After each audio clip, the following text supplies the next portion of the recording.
तो चलिए साथियों, आपकी एसबीआई क्लर्क की वैकेंसी आ चुकी है। आज मैं आया हूँ बैंक के एग्ज़ाम में one of the most important subject reasoning के बारे में बात करने के लिए कि किस प्रकार से आप इसको तैयार कर सकते हैं, किस प्रकार से आपके ये एग्ज़ाम के लिए बहुत बेहतरीन आप तैयार कर सकते हैं। और जैसे आपने थंबनेल देखा होगा कि 35/35 अटैम्प्ट आपको कैसे करने।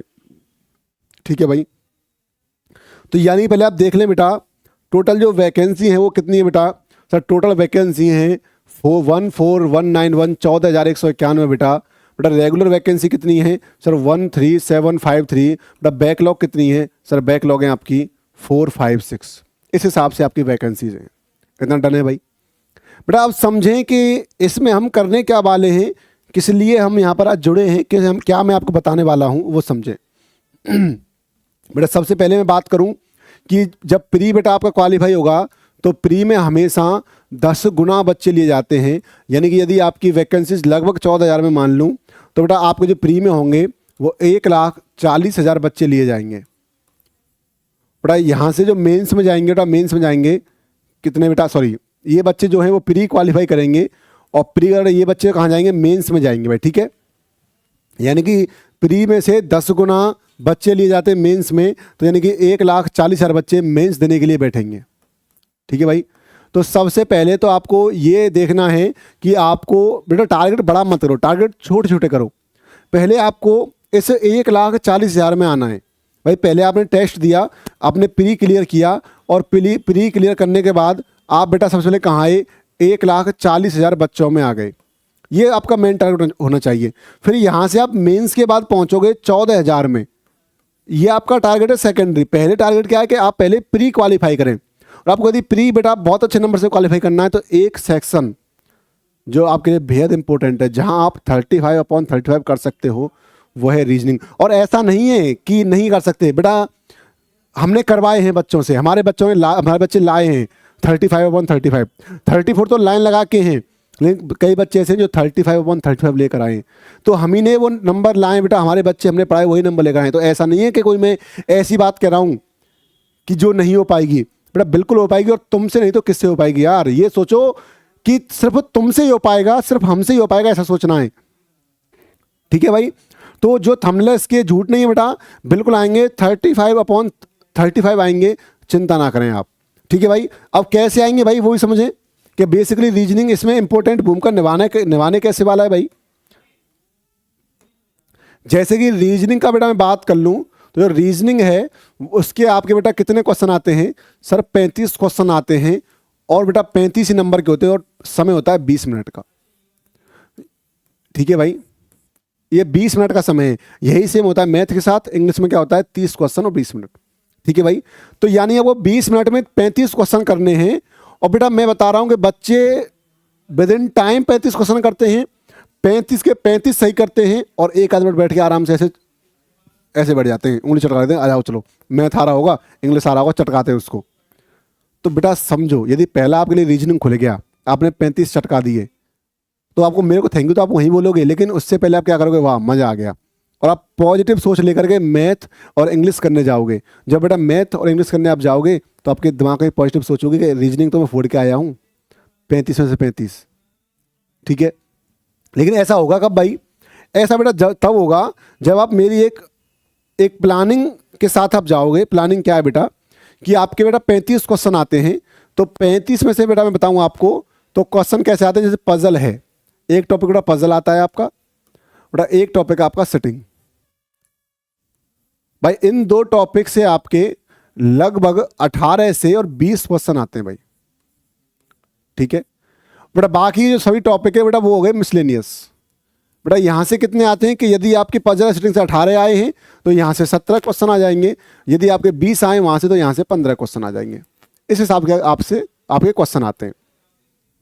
बेटा एक बात आप देखोगे कि सर किस प्रकार से आते हैं। बेटा देखो यहाँ पर 4 सेट आते हैं, यदि चारों पजल अच्छी हैं, बड़े बड़े हैं बेटा चारों सेट, तो हमेशा 5-5 क्वेश्चन के आएंगे, या कोई एक पजल छूट जाती है जहाँ पर आपके 2 या 3 क्वेश्चन आते हैं। ठीक है, तो इसको टाइम भी समझेंगे, पहले समझें कैसे आता है। मिसलेनियस है क्या बेसिकली, कि सर आप किस चीज़ को मिसलेनियस कह रहे हो। तो मिसलेनियस ये टॉपिक जो मैं कुछ लिख रहा हूँ आपके लिए मिसलेनियस में आते हैं। कौन कौन से, जैसे कि सबसे पहले मैं अल्फा न्यूमेरिक सीरीज, ठीक है भाई। आपका बेटा कौन सा, ब्लड रिलेशन, बेटा डायरेक्शन, इनइक्वलिटी, स्लोइज्म, ठीक है भाई। और आपका ऐसे इस बार सेटिंग हो जाएगा यहाँ पे, ठीक है। और एक आपका हो जाएगा यहाँ पे क्या, हाँ पजल हो जाएगा। समझे बेटा इस बात को। तो यानी कि बेटा क्या है, ये आपका मिसलिनियस में आता है, alpha numeric series, blood relation, direction. बेटा ऑर्डर रैंकिंग आता है, उससे क्वेश्चन कोई आता नहीं है, इसलिए ऑर्डर रैंकिंग अपन नहीं पढ़ने वाले, तो 2 साल से कोई क्वेश्चन अपना आता नहीं है, तो इस पर आप बात भी मत करना, ऑर्डर रैंकिंग को छोड़ देना, ठीक है, नहीं आएगा, ठीक है। डायरेक्शन, इनइक्वलिटी, स्लोइज्म, सिटिंग और पजल, एक टॉपिक आपका कौन सा रह गया इसमें, ऑर्डर रैंकिंग करना ही नहीं है। कोडिंग डिकोडिंग, बेटा एक टॉपिक रह गया, कोडिंग डिकोडिंग, हाँ एक टॉपिक रह गया, कोडिंग डिकोडिंग। बेटा ये क्या है, ये पूरा क्या है बेटा, ये है पूरा मिसलेनियस। मैं इसको यहां पर ले दूं, इधर थोड़ा सा रुकें 1 मिनट, हाँ बेटा जो है ये पूरा क्या है बेटा, ये पूरा है मिसलेनियस। यहां से यदि बेटा वहां पर 18 क्वेश्चन, तो यहां से 17 आ सकते हैं, ठीक है। मैं 17 मान के चलूंगा बेटा, ये है सिटिंग पजल आपका, और यहां से आपके क्वेश्चन कितने आते हैं भाई, यहां से आपके क्वेश्चन आएंगे 18, समझ गए भाई। अब बच्चे इसको अटेम्प्ट कैसे करते हैं, आपको अटेम्प्ट करना कैसे और बच्चे अटेम्प्ट करते कैसे उसकी बात कर लेते हैं। जैसे मान लीजिए आपके सामने बेटा क्या खुल गया, आपके सामने पेपर खुला, और इस प्रकार से ये है आपके बेटा सिटिंग पजल के 4 सेट, बेटा ये है आपके मिसलेनियस, मैं यहाँ लिख दूँ ये सिटिंग और पजल है भाई,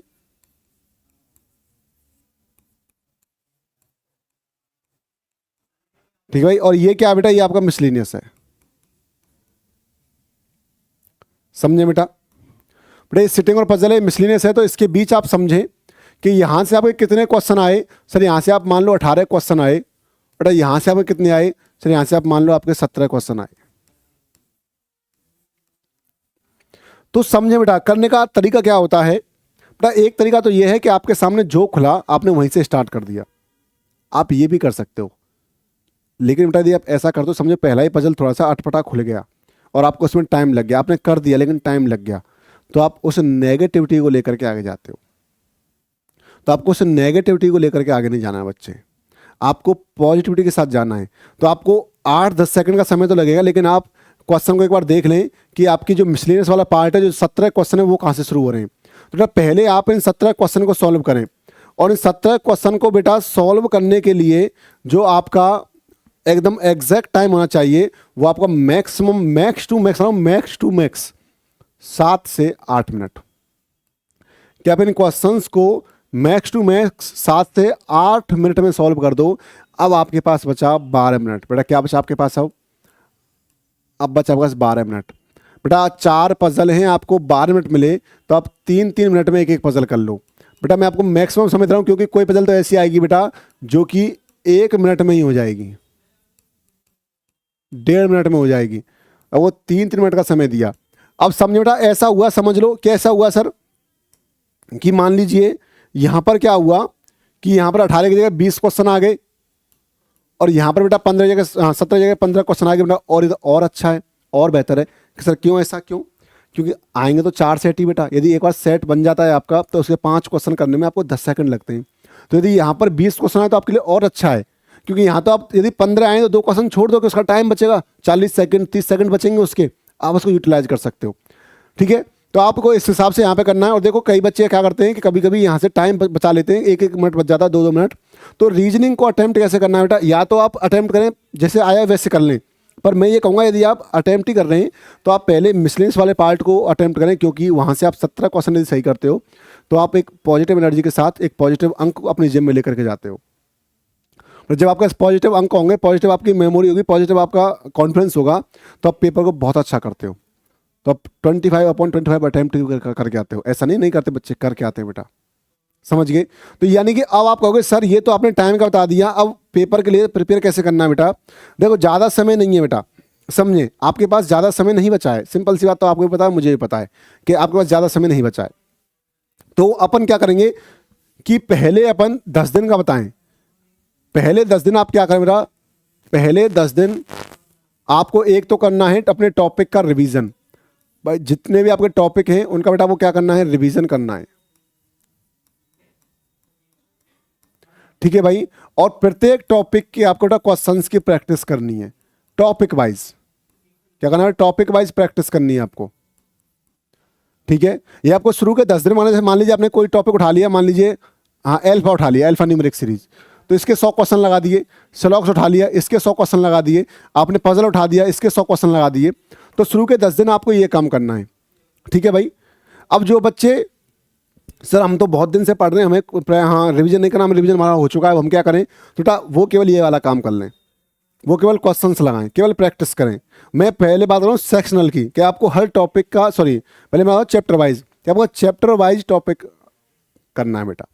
ठीक है, चैप्टर वाइज आपने प्रैक्टिस की, कुछ क्वेश्चंस किए, आपका कॉन्फिडेंस बूस्ट होगा। कॉन्फिडेंस बेटा जब आपका कॉन्फिडेंस बूस्ट होगा बच्चे, उसके बाद आप आओगे 10 दिन के बाद, जो अगले समय बचेगा उसमें बेटा आपको क्या लगाने, मॉक टेस्ट। बेटा मॉक टेस्ट आपका जो लगेगा वो एक दिन में 2, कितने बेटा, एक दिन में 2। एक बेटा सुबह जगते ही लगा दें, मॉर्निंग में जब आपका समय आपके पास वो बहुत अच्छा। एक आप लेट नाइट यानी कि इवनिंग में लगा दें, ठीक है, या लेट नाइट लगा दें आप। तो 2 मॉक टेस्ट आपको लगाने हैं बेटा। मॉक टेस्ट केवल लगाने नहीं है, उन मॉक टेस्ट बेटा आपको एनालिसिस भी करना है। क्या करना है बेटा, मॉक टेस्ट को एनालिसिस करना है। तो मॉक टेस्ट लगाने के बाद बेटा इंपॉर्टेंट क्या है, मॉक टेस्ट का एनालिसिस,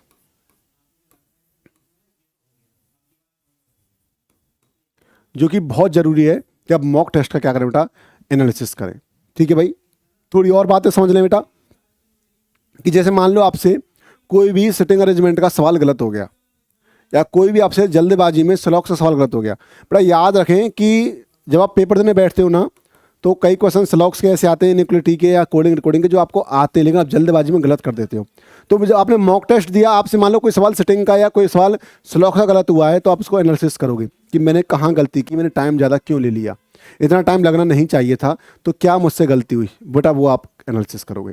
ठीक है भाई, और इसके लिए आप क्या करोगे, यदि आप चाहते हैं रैपिड रिवीजन, तो बेटा समझें कि रीजनिंग का और टीके पर ही, टीके ऐप पर क्या है भाई, टीके ऐप पर मेरा वीओडी बैच है, आप चाहें तो वो ले सकते हैं। लेकिन मैं कहूँगा कि यदि आप सब कुछ करा तो बिल्कुल ना लें।